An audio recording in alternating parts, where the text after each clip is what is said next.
Hey everyone, welcome to Our Small Footprint. My name is Nyssa, and if you're new here, we are a family of 8 who live off-grid in Australia.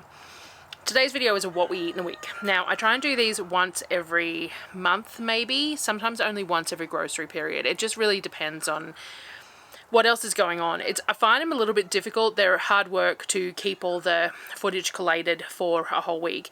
But also, if I'm filming other stuff during the day, then sometimes I film it, like I forget to do the individual meals, and then if I'm doing other stuff I might share it in other ways. And anyway, last week I basically didn't film much in the kitchen except for the meals. I didn't do much in the way of extra prep, and the extra prep that I did do I decided to include in this what we eat in a week. So it's going to be a bit of a lengthy video because it's going to show not only the actual meals but like the day-to-day stuff that I had to do in continuance to be able to make those meals for the last week. So we got the hamper and the monthly food hamper, and this is the week following, so we used a lot of the bits and pieces from the food hamper as well, which is why it's good to share it that way at this time of the month. And so it's about 7 days of lunches and dinners. Now there is some smatterings of breakfast in here. I always say a bit of a disclaimer at the front of these videos. We are a family of 8.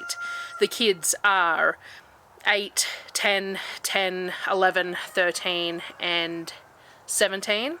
And we work from home. We homeschool.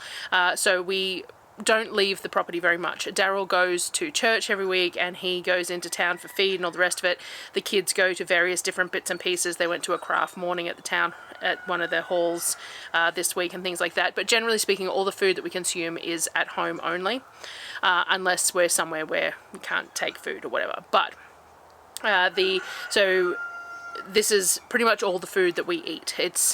And that's why we do it the way we do. Now for breakfasts, I always say again that for breakfast, Darryl and I really only eat 2 meals a day. We eat between 10 and 12 in the morning and then dinner. And we don't have a whole lot of snacks or anything like that. That's just the way we work. And we have coffee twice a day. We make a thermal mug of coffee first thing in the morning and about 3 o'clock in the afternoon. It's just the way we do it.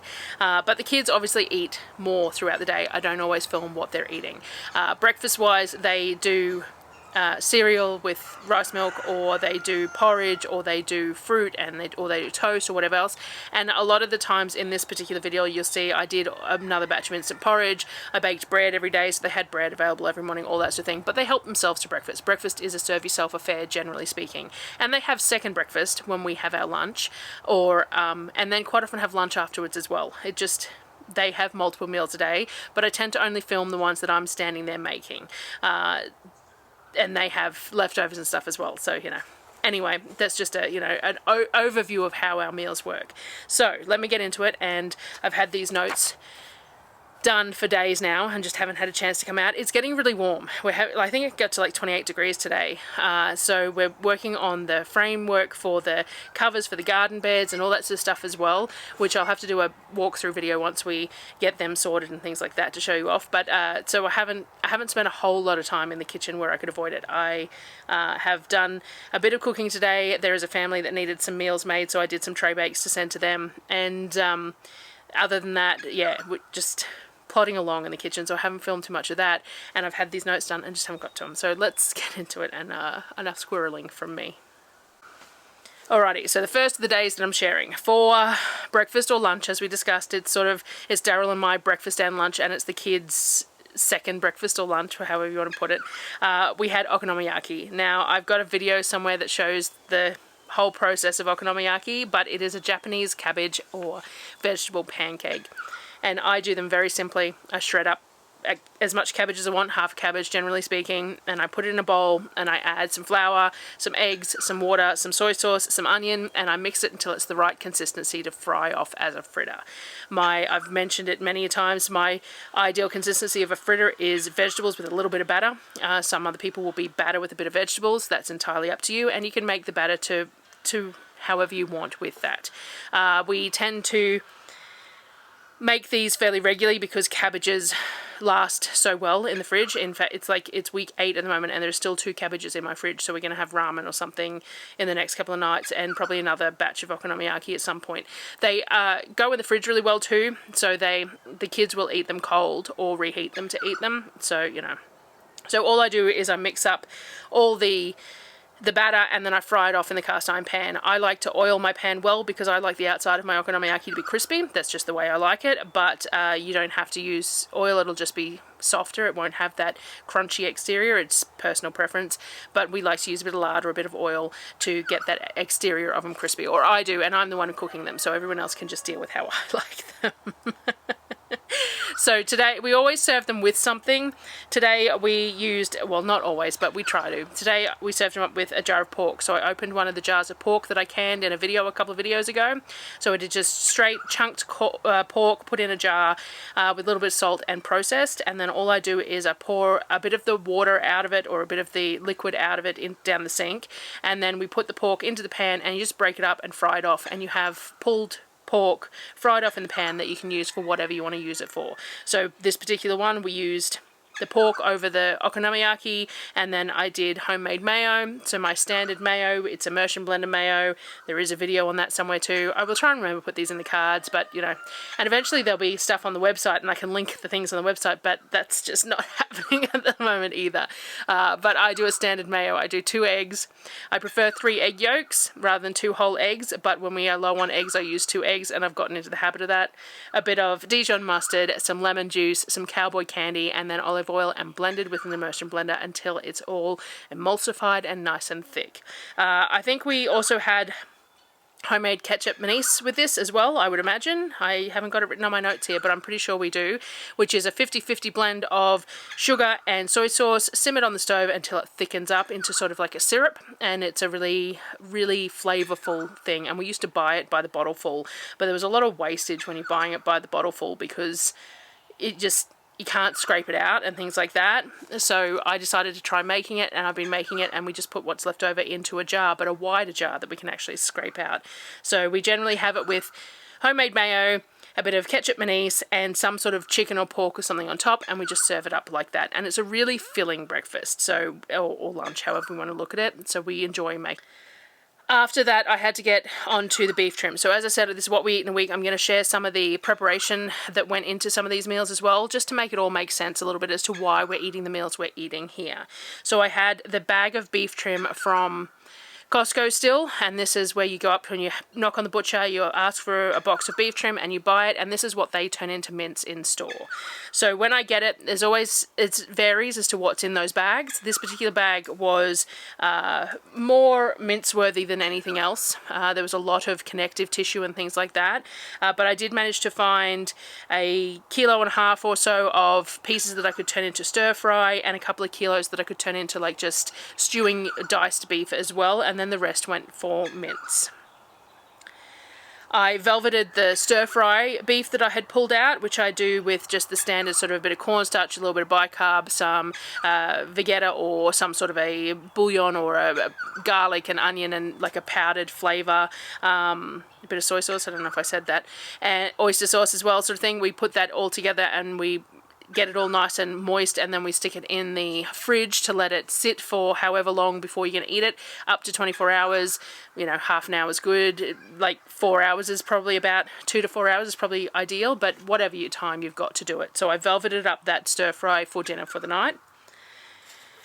And then when I came to make dinner, we did an udon noodle stir fry. So I used 3 pans, which is wonderful in my new stove to be able to do that. I cook off my cabbage first because I like my cabbage to be slightly tender in my stir fries rather than crunchy. That's just how I prefer it. So I cook off my cabbage first. We cooked the beef off in its own pan in a couple of batches so that it wasn't stewing in its own sauces, which it doesn't tend to do with the cornstarch and that's in the velveting. And then I just used a bag of frozen veg. So all we did was we split all the frozen veg, the cabbage and the beef between the 3 different pans. We got the udon noodles ready. The udon noodles I use are just shelf-stable Coles branded udon noodles. So all we do is we put them in a pot, bring the pot up to a boil. Once it's at a boil, we take the noodles out and rinse them off and then add them to the pan. So I split the udon noodles between the pan, and then I just made a simple Chinese stir-fry sauce to go over the top. So this is based loosely on the Recipe Tin Eats Charlie Chinese stir-fry sauce. It's oyster sauce, soy sauce, a little bit of cornstarch, a little bit of Shaoxing wine, some sesame oil, a little bit of sugar, that sort of thing, all just mixed together and shaken up until, and I add water to it as well, mixed together, shaken up, and then when everything is ready in your pan, you just pour it over and you turn all the vegetables in noodles in that sauce, and it will coat the noodles and coat the meat and the vegetables, because it's got that cornstarch in there, so it'll go slightly sticky and sweet, and it's really tasty. So we had the udon noodle stir fry for dinner that night. The next day we had super simple breakfast, toast with eggs, bacon and fried tomatoes. We're using up the tomatoes from the hamper. We had some bacon still left from the supply run. We have heaps of eggs at the moment, and I've been making bread regularly. So that's what we had for lunch, breakfast, whatever you want to call it. And then I made up some more instant oatmeal. So as I said, for breakfast, the kids sort of serve themselves. They're welcome to have toast, they're welcome to have eggs, they're welcome to have cereal, whatever they want. But I tend to make instant oatmeal up regularly these days as well. I tend to make a peanut butter and jam flavour, choc banana, and sort of a plain flavour as well. I have been experimenting with a few other flavours, but nothing that I have to share as such yet. I always just use the Thermomix to grind all the oats up into instant oats. About 1.2 kilos of oats go into each container that I have here, these plastic containers that I'm using. I grind up the sugar and the coconut milk powder as well, because I want it all nice and fine to blend through, as well as the freeze-dried raspberries, the banana chips, all that sort of stuff. I like to grind them up nice and small, so that's all a similar size, so that when it's given a shake and things like that, it's all going to blend well, and you're going to get the same sort of amount in each serve that you're eating it, and it's going to dissolve well in the boiling water. I've also been using Macro Mike proteins in the instant porridges. I bought these to use in our Ninja Creamy, which we have been using, but I thought that they'd work really well in the instant oatmeal as a protein boost as well. But they're also flavored, and they also have sugar-free sweeteners in them. I can't remember what they use in them. I think it might be erythritol, I can't remember, but they have sweeteners in them, and so therefore I've dropped the sugar, just the raw sugar content that I put in the porridge mix, by adding these proteins in there. And they have a bunch of flavors. So like there's a white berry cheesecake protein, which is really nice in the PB&J. I think I did caramelized biscuit in the plain one as well, to give that a bit of a boost of flavor. And I tend to use just the classic peanut butter actually it was classic peanut butter I used in the PB&J.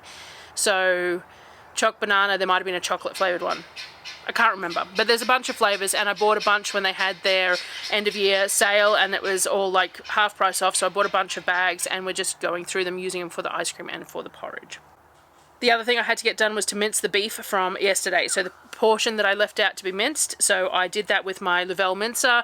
I always give the Louvel a shout out. There's an affiliate link in the description. It's a low wattage, it's rated to 1200 watts, but when I've run it and done a check on the wattage, it runs quite low for our off-grid setup, and it's nice and quick. It does about 1 kilo a minute, which is perfectly good for us. And had great customer service, and I just really like this mincer. I find it really, really good, so I always give it a bit of a spiel. So I did the rest of the beef that I needed to do through the Louvel. I split the beef mince up into portions once I'd done it. I put some for hamburgers for dinner for the next night, and the rest I did as taco mince for dinner tonight. So I mixed up a simple taco seasoning, some cumin, garlic, some stock powder, some onions, some smoked paprika, garlic, chili, salt, pepper, all that sort of thing. It's standard sort of a taco seasoning, and I did a 4-ounce jar full. I then did a simple dairy-free stretchy cheese in the Thermomix with coconut cream and tapioca. I will try and get that video done this week. Everyone's been after the recipes for the different dairy-free cheeses I make, and I'm trying to get a video done where I show all the different varieties that I make in the video. So I will see if I can manage to get that done this week, but I'm trying. I cooked the mince off with the spices, a little bit of water, some tomato paste, and then that 4-ounce jar of spices to about the 2 kilos of mince. We won't use all that mince for tonight, but it will be extra for something else. Now, I don't have any taco shells, but we're going to use these for nachos. Now, Nyssa did send me some of these really cool taco holding They're stainless steel things that you put the taco shells in. I might have to try and buy some taco shells this shopping period. Actually, I don't know that the kids would remember having them, to be honest, because we don't have them very often. And I could just buy some corn tortillas and do that, but I think the cost wise, it may as well just buy some taco shells, and then we can get to use that, and maybe we'll use the rest of the taco mince for that.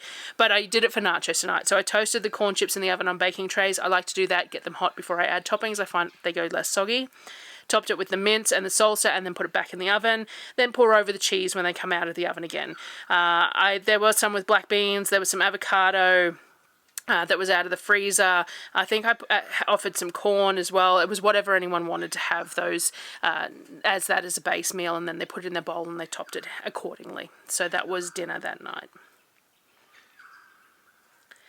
The next day I started off with the light brioche dough for hamburgers for dinner. Now, I don't have anything written down here as to what I did for breakfast, but it was probably toast and eggs again.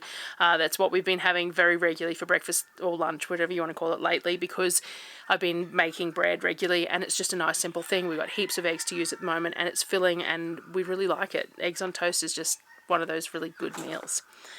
So after we'd eaten whatever we'd eaten, I did the light brioche dough for hamburgers for dinner. It's a really simple dough. It's got some milk and some egg in it, but it's also got some water and stuff too, because I don't like it too heavy. Mix it all up in the KitchenAid, and then get it into a container so that it goes into the proofer box for a couple of hours to double, so that I can shape it later. While it was proofing, I got started on the pie filling. So we've got the diced beef from all that beef that we did. So it was like, 2 days ago that we got the beef done. Then we had stir fry that night. We've had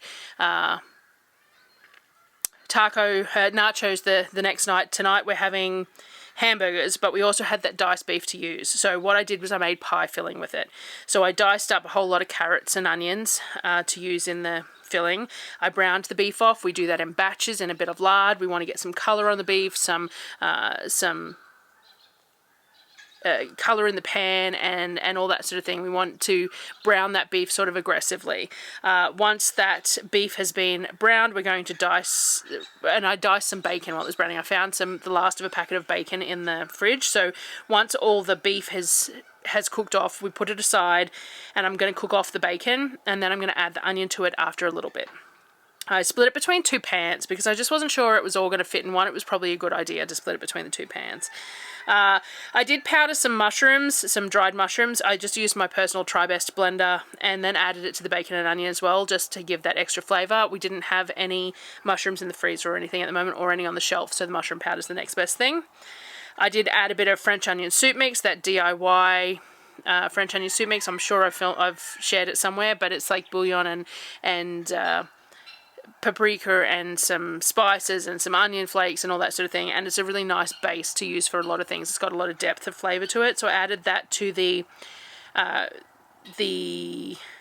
bacon and onion and all that sort of stuff, and a little bit of extra bouillon because we're using water, not stock. I don't have any stock on the shelf at the moment. I really do need to make another batch of stock, but I don't have any stock made up at the moment, so I added a little bit more bouillon because I was just going to be adding water. I did add a little bit of gravy powder as well. Again, I'm not using stock. I'm adding these flavours in here. I could just use plain flour though if you didn't want to add that. I added some tomato paste, then the carrots, the beef with their juices, and then water. And then I bring it up to a boil. Once it's brought up to a boil, I put it in the oven on low, about 160 for a few hours while doing other stuff, for it to slow cook and that beef to get really nice and tender. Now, Darryl wasn't here this day while I was doing all of these, so I've got a little snippet in here of making my own coffee while I'm trying to get stuff done. So we do pour over coffee, and we've got these ceramic lined coffee mugs that I got from Costco. I actually am trying to get some wholesale that I can use and I can decorate and stuff, because I don't like drinking out of stainless steel. I have a really huge aversion out of drinking out of stainless steel, and I've managed to find some wholesale drink bottles that are ceramic lined, and they're amazing, and I've got them in green, and I'm going to decorate them and I'll show them all to you. But some coffee ones would be really nice too. But we got these from Costco at a really good price, and so this is what we use for coffee these days. So I have the pour over with the paper filter that goes in the compost, and I was making that while I was going along. We did buy the wrong size coffee filters this time, and so it's a little bit slower process, but you know, we get there. So while I was doing that, I was shaping the hamburger buns to go onto a tray for their second proofing. So they've doubled in the proofer, just the dough, and now we're putting them in on the trays to double again to get nice and puffy. I then made some pie crust. So my standard pie crust I do with the Thermomix. I do 110 grams of water, 60 grams of oil, 60 grams of lard, and 400 grams of flour per top and bottom of pie. Sometimes I'll use puff pastry for the top of the pie, and then you can have two bottoms out of this or whatever, but it depends on what I'm making, but I do tend to do top and bottom in this short crust pastry just because it gives it more body. So I did it twice. So you put all the ingredients into the Thermomix until it comes together into little, you know, balls, and then once it's in that, tip it out onto the dough mat and bring it together into more of a disc without working it too much. So I did it twice, so I've got 2 sets of 2 discs, and they're going to go in the fridge, and I'll pull them out about half an hour before I'm ready to roll them out and make the pies. But I won't be making pies for dinner tonight because you want that pie filling to be cold. So we've got hamburgers for dinner tonight. This pie filling, once it's finished cooking, will go in the fridge and it will be used for dinner tomorrow night. Because I was using the Thermomix to make the pastry and all that, and I was still standing around waiting for this pie filling and that, I made some sourdough pasta as well. We got plenty of eggs at the moment, and it uses up my starter so that I can then feed it as well and keep it really nice and healthy. I did 2 batches. That's what will fit on my drying racks. So it's 400 grams of flour, 3 eggs, 60 grams of oil, and 100 grams of starter. Bring it together to ball stage in the Thermomix, much like the pastry, and then mold it into a ball and let it sit for a few hours at room temperature, and then it'll go in the fridge. And it can sit in the fridge for a couple of days. Or if you're going to use it the same day, you don't have to put it in the fridge, but it does tend to get a better texture by letting it sit in the fridge for at least a day. It's just easier to roll out. The pie filling, this is the pie filling after a few hours in the oven. I was checking the tenderness of the beef, and then I put it on the stove to simmer and reduce a little with the lid cracked. We're just going to reduce the liquid a little bit because it's a little bit thin at the moment. Though I have a tendency, most of my pies end up a little bit wet and they end up not holding, like when you pull them out, you can see the pie-shaped slice, but there's a lot of wet filling, and that's just the way it is. But I did want to reduce the liquid just a little bit. And then I put the buns in the oven because I've pulled those pie filling out, so now the buns can go into the oven. I got the mince out to make the patties with. I only add salt and onion powder to my patties. I weigh them out about 75 grams, and that way if someone wants 2 patties like a double-decker burger, it's fine because they're nice thin sort of little patties. And Darryl and I quite often have double patties. I like to put cheese between mine and things like that. Now, the mince is a whole lot finer than I would normally grind it. I normally use the middle-sized grinding plate. You can't use the large grinding plate with the beef, not this beef, because there's too many connective tissues and bits and pieces in it. And this guinea fowl is going off. Hopefully it's still... it's not an issue on the voiceover, but anyway. I couldn't find the middle range size grinding plate that I have, and the large one is too large for this particular beef, so it's ground fine, and it's fine. It's a little bit less textured than I would normally like. So I flattened it out with the press and cooked them off. Now the press was a gift, and I love this cast iron press, but I found it really challenging to use it in the pan. There's just not enough room. Once you've got one patty in there, you flattened it, and then you got the next one, and then it's sticking all the time, so then I tried spraying it, then using the baking paper, but it's really hard to do in the pan. What I found was that if I have 2 pieces of baking paper and I squish it on the piece of baking paper, I can just then transfer the patty to the pan, and it works really well. So that's what I've been doing lately. The patties are, as I said, a little thinner and not quite as good texture because that mince is a little bit finer, but they're tasty and all. They're just texture is just a little not quite, you know. I actually forgot to egg wash the hamburger buns, so they look a little anemic. They're a little white, they're a little pale looking, but they taste good regardless. And we tend to serve them up with fresh tomato, mayo, caramelized onion jam, apple butter barbecue on offer as well. Kids make their own. I just put it all on a platter for them, so I just slice the tomato, if we got lettuce, put the lettuce, put the buns, put the meat patties and everything all on a plate. They can have egg with it if they want. Sometimes there's bacon. Whatever they want on the burgers, we tend to put it all on a platter and they serve themselves. The next day, breakfast would have been leftover buns toasted with eggs, probably, because that's what we do. Potentially some leftover meat patties, so maybe like a breakfast burger, but that's what would have been for breakfast because I don't have any footage of it. And generally speaking, if it's something like that, I get Darryl to make it. So I'll do whatever admin work I need to do in the morning, and he goes out and makes it, so then there's even less chance of footage of it. I also made a vanilla bundt cake this particular day. It's a high egg cake. I wanted to use some eggs, wanted to give it a go. It's the first time I'd used this bundt tray though, and it stuck quite badly, and the cake was a lot sweeter than I would have liked. But it was a neat treat, and it's always nice to try something new, and the kids are happy to eat anything like that, no matter what it looks like or whether I'm satisfied with it or not. I pulled the pie crust out of the fridge about half an hour before I wanted to cook dinner, just to soften slightly. You can see the olive oil and lard is hardened up into like little white flecks all through the dough, and that's what you want. There's chunks of it in the dough, which is what helps keep it flaky and short when it's heated up. So you want those little chunks of, if you were using a butter pastry, it would have little chunks of butter. For me, it's lard or olive oil, and it has those little pockets, and they will create, as they melt, they will create sort of air pockets in the pastry, and it works out really well. I rolled the first disc out to a large circle for the base of the pie. I used the rolling pin to transfer the crust to my cast iron dish, then filled it with the now cold pie filling that was cooked yesterday and refrigerated overnight. Roll out the second disc and transferred it the same way as the bottom, trimmed and fluted the edges, and put a slice in the middle, like a little, a hole in the middle, so steam can escape, which will stop the pie crust from getting soggy. Now, as I said, my pies are always really rustic looking, but they're super tasty, and when you see it cut, you'll see that it's quite wet, but that's sort of just par for the course with how I make it. And if you left it sit for a while, it wouldn't be as hard to pull the slices out, but we tend to bake it right up to dinner and just eat it straight away, so, that's just how it happens. I repeated the process with the second lot of filling and crust. Now, Darryl served it up, so I got him to show it happening. Now, I didn't put potato in the pie because I would normally serve it over mashed potato, but I got sidetracked that day and didn't get the potato sorted. We only have the brushed ones from the hamper at the moment, so they need scrubbing or peeling to be used, and so we ended up just eating the pie on its own, and there was plenty because I made 2 of them, and there's veggies in the pie, and that's what ended up happening, and it was super tasty, but it was very rich, so that mashed potato would have been nice to put on there. And man, I hope all this work is not for nothing with these guinea fowl not leaving me alone. For lunch the next day, we had leftover pie and bread. Super healthy. There were eggs on offer and all the bread toppings as usual, as well as the pie we reheated from the night before.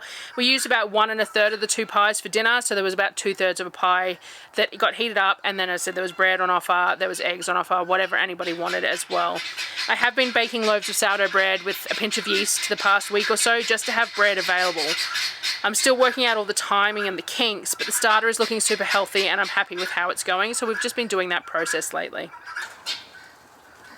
For dinner, I pulled out the pasta that I had made the other day when I made the pie crusts. I rolled it out with the KitchenAid, same as I always do. I roll it out a little bit on the dough mat, I stick it in the thickest setting, and then I fold it in 3, stick it through the thickest setting, and then I go work my way down to the thinnest setting. And then I cut it manually with a pastry cutter. I like it in the little wavy bits that the pastry cutter does, and then I hang it. This is the pasta rack that someone gave me. I believe it was Nyssa, but don't quote me on that because I do have a list of all these things, but I never bring them out with me. And it's a pasta drying rack, and I really like this one. I'm going to grab a couple more, I think, but I think I said that in the last video too. So I hung it all on that drying rack, and I just reheated a bag of the pork ragu. So there was a pork ragu made a couple of videos ago when I had a whole lot of pork mince.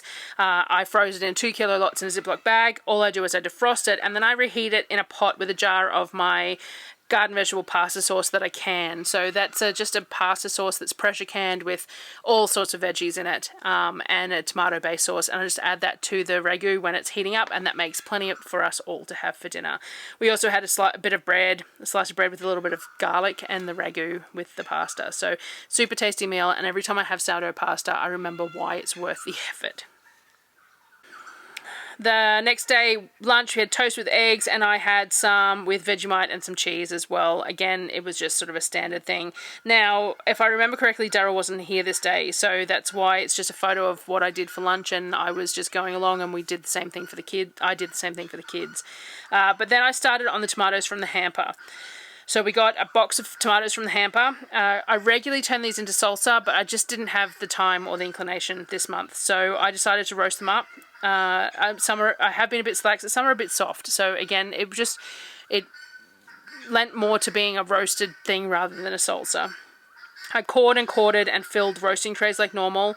I also diced up about a quarter of an onion for each tray as well, and piled 4 trays up with them. I sprinkled with some salt and sprayed with a little oil and roasted them for a couple of hours at about 160 degrees Celsius. We want some charring on the top, but not too much because we don't want it to taste burnt, but we want that flavour from the charring. Once they were roasted, I decided, seeing as I had fresh bread that I had baked before the tomatoes went in the oven, I would make some tomato soup for dinner. So I decided to just puree the whole lot. Now, I leave the skin on my tomatoes, but I have a Thermomix, so that makes it easy. So all I do is I put it in batches into the Thermomix. You don't want to put too much in at a time or it doesn't end up pureed as smoothly as you'd like. I go all the way up to speed 10 for about 60 seconds. You want a really nice length of time, because when you leave the skins on them, what happens is if the skins don't get pureed out, you get those little sticks of skin, and what it is pieces of skin that curl up. And so they feel like they're a lot thicker than they are. And they feel funny on your tongue, and they're just not pleasant. But I don't want to take the skins off because I like the flavour and the thickening that the skins do for the soup. And not to mention the nutrients that are based around the skins and things like that. So I put it in batches into the Thermomix, speed 10 for about 60 seconds, so that it all ends up as smooth as possible within that. And then I just pour it into some containers. At that point I wasn't real sure exactly what I was cooking up and what I wasn't, so I was just pouring it in these are Kmart containers. They're similar to Tupperware. They're about 4 litres each. So I was pouring it into those containers as I went along and making sure that it was nice and smooth. I could always throw it back in the Thermomix if I wanted it a bit smoother. I decided to just turn it all into soup in the end. I had contemplated canning just some of the roasted tomatoes, but decided that it would be nicer to have soup on the shelf. So bearing in mind that I was going to be canning it, I ended up with 2.5-ish containers of pureed tomatoes. I added 1 container of water, which I used to swish all 3 containers out with. I added a jar of caramelized onion jam, which is already water bath pHable, and rather than fresh onions. I added a little bit of bouillon and some of my homemade bacon seasoning, and then just a bit of salt and sugar, and that's it. I didn't want to add any vegetables or anything else that was going to make this a low acid dish. I sliced it up with bread to serve with. I sliced up the bread to serve with it, and we just had bowls of soup with that bread for dinner. And it was super tasty because tomato soup is one of those things that's just really, really tasty. The next day, breakfast or lunch, whatever, was eggs on toast again. It was a bit of a boring lunch or breakfast week this week. As I said, I've been getting into the groove of baking those loaves of bread, and we have plenty of eggs. So, eggs on toast is delicious, and it's nice and easy when you've got loaves of bread and you've got eggs there. And it's something the kids can make for themselves. So if Darryl and I have, if they've just had breakfast, but we decide to have our brunch at 10, they don't necessarily want lunch then, so they can actually I just slice the bread up and put it aside for them, and they can toast it and make their own eggs later on when they want, and things like that. Again, Darryl wasn't home for this particular breakfast, so I just cooked the kids' stuff and then me, and then he cooked more when he got home too. Then I got to canning the soup from yesterday, so I brought it back up to a simmer and then scooped it into jars. I used 31s, they're about 850 mils, so a quart equivalent canning time. You could acidify if concerned. You could put some citric acid or some lemon juice into each jar. I decided I was happy with it, and that's personal choice. I don't have any pH strips at the moment, or if I do, I'm not sure where they are. But I was comfortable with the fact that it was all the tomatoes, and then I had the caramelized onion jam, which has vinegar in it, went in there as well. I think I added a bit of balsamic vinegar as well, just for flavor profile. So for me, it was okay. But I think the rules are that you're supposed to add lemon juice to any tomato products when you're water bath canning them these days. So that's personal choice there. I cleaned the rims, put the rings on, lids on with clips, and I was going to steam can these. So I put some in the steam canner and some in the Presto as a steam canner on the camp shift so they could get them all done at once. I think there was 10 jars. One failed, which the next day Apollo just heated up for lunch when we were making lunch. And I'm not sure why it failed. There was no obvious reason for it. I did can these for 30 minutes, so my altitude's above 1,000 feet, so I did a 30-minute canning time, water bath canning. So again, if I could have just pressure canned them, because pressure canning time I think is 25 minutes or something. Like it's a similar sort of equivalent. But I do find that sometimes when you pressure can tomato-based products, they can taste a little burnt. So I didn't want that to happen with this soup, so I decided that I was comfortable water bath canning them, or steam canning them. Other than getting the jars out of the canner, I didn't come back to the kitchen much that day. Darryl had requested green chicken curry for breakfast earlier in the day, so I had defrosted some chicken for that and got onto that for dinner. I went super simple. I cooked off the maizery green curry paste with a bit of coconut cream, cooked off the chicken, then added some more coconut cream, some soy sauce, some fish sauce, and a teaspoon of sugar. Brought it all to the boil, and then added a bag of frozen veg to it and cooked it all through. I'd also cooked coconut rice, adding coconut milk powder to the water in an absorption method, and then once it was cooked, stirring a tin of coconut cream through it with a teaspoon of sugar as well, which is one of my favourite ways to have rice. Coconut rice, whatever you want to call it, is one of my favourite things. And I like it to be fairly sloppy. I like my curry to be fairly wet, I like my rice to be fairly wet, and it all to be a nice wet sort of a dish. It's just the way we like it. So I tend to add that extra tin of coconut cream into the rice once it's already cooked, just to make it even more wet without being gluggy, and then we have plenty of liquid in the curry too. And that also means it's better for reheating the next day, because if your curry is too dry, when you go to reheat it the next day with the rice, it ends up really dry. The liquid quantity that I have between these two, when we reheat it the next day, it tends to taste a little bit like a risotto, like a green curry risotto, which is kind of neat. So, you know, that's how I do it. So that was around about a week of meals from our house. I try and remember when I'm doing these what we eat in weeks to film every meal, and that's why there's some that have got photos, because I've sort of sat at my desk and gone, darn it, I didn't do it. But I do try.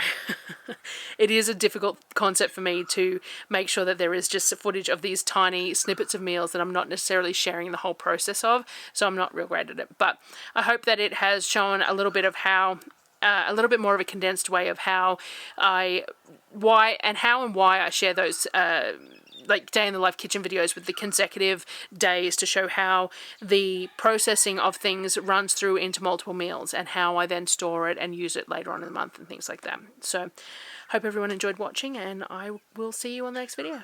Bye guys.